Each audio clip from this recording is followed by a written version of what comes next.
me, yeah. I'ma tip myself, I'ma spend it on myself, I'ma drop it like. Assalamualaikum warahmatullahi wabarakatuh. Perkenalkan, nama saya Umi Mahbubah dari PGSD 5C, mahasiswa STKIP NU Indramayu.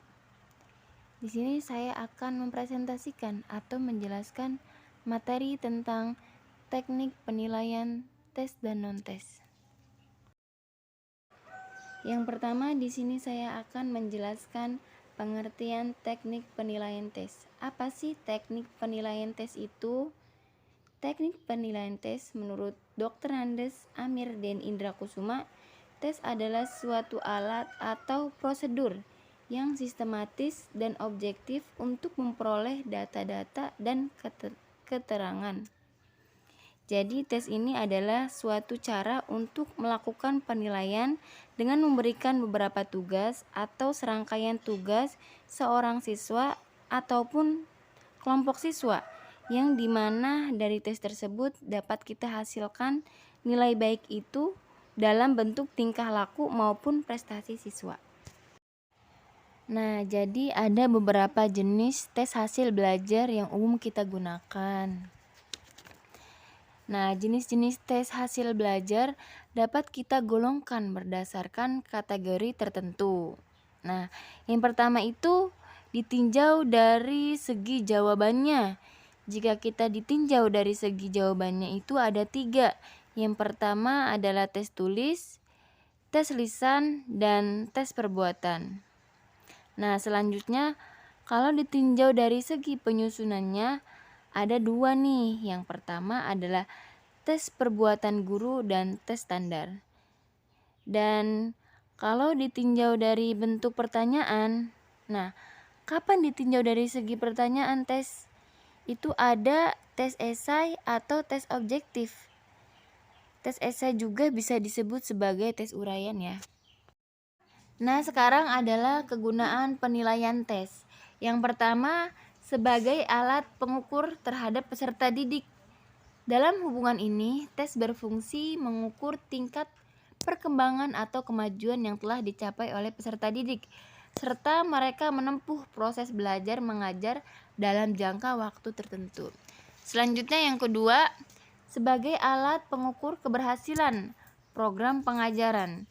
Sebab melalui tes tersebut akan dapat diketahui sudah berapa jauh program pengajaran yang telah ditentukan dan telah dapat dicapai. Nah, untuk kelebihan dari teknik penilaian tes ini adalah yang pertama, jawabannya mudah dijangkau oleh siswa. Yang kedua, tidak memerlukan pemikiran yang dalam. Dan yang terakhir itu tidak memakan waktu. Jadi semuanya itu sudah disiapkan dan disusun. Untuk kekurangan dari teknik penilaian tes ini adalah yang pertama, penilaian hanya berfokus pada aspek kognitif. Jadi penilaiannya itu dari segi proses belajarnya saja. Dan yang kedua adalah materi dan keterampilan yang sangat terbatas, tidak memerlukan nalar dan keterampilan pemecahan masalah. Nah, sekarang saya akan menjelaskan pengertian teknik penilaian non-tes. Teknik penilaian non-tes ini adalah penilaian yang dilakukan dengan cara wawancara, pengamatan secara sistematis, penyebaran angket, ataupun nilai atau mengamati dokumen-dokumen yang ada. Jadi, penilaian perubahan tingkah laku yang berhubungan dengan yang dilakukan dan dikerjakan oleh siswa dibandingkan apa yang dipahaminya. Jenis-jenis penilaian non-tes. Di sini ada 5 jenis-jenis. Yang pertama adalah observasi atau pengamatan. Nah, observasi ini adalah cara menghimpun bahan-bahan keterangan atau data yang dilakukan dengan pengamatan terhadap fenomena yang telah terjadi. Jadi dalam evaluasi pembelajaran ini dapat kita gunakan untuk melalui suatu proses atau hasil peserta didik, baik itu pada belajar atau mengerjakan tugas dan pada saat berdiskusi. Untuk yang kedua itu kuesioner. Nah, Kuesioner adalah suatu rangkaian pertanyaan yang berhubungan dengan objek yang dinilai dengan maksud mendapatkan data. Yang ketiga, wawancara. Wawancara ini teknik pengumpulan data yang dilakukan melalui komunikasi dengan sumbernya. Nah, jadi wawancara dapat kita lakukan secara dialog atau tanya jawab secara lisan ya. Baik itu secara langsung maupun tidak langsung. Nah, secara tidak langsung ini dapat dilakukan menggunakan alat komunikasi. Selanjutnya yang keempat yaitu jenis penilaian non-tes riwayat hidup. Nah, penilaian non-tes ini adalah salah satu bentuk penilaian dengan mengamati data pribadi seseorang sebagai informasi kita. Jadi, dengan mengamati data seseorang tersebut, kita akan bisa mengetahui kebiasaan orang tersebut, kepribadiannya gimana, dan informasi itu baik dari peserta didik, orang tua maupun lingkungan.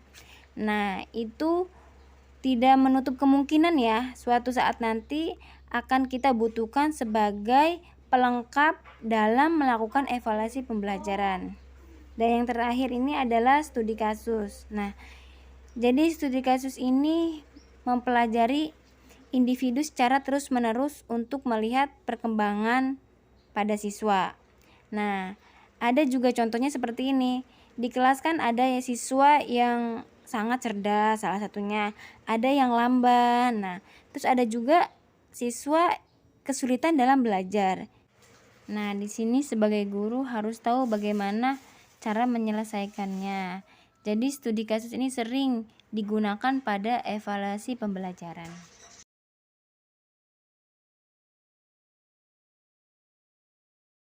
Kelebihan teknik penilaian non-tes. Yang pertama itu mengukur kemampuan siswa secara langsung dengan tugas-tugas real dalam proses pembelajaran.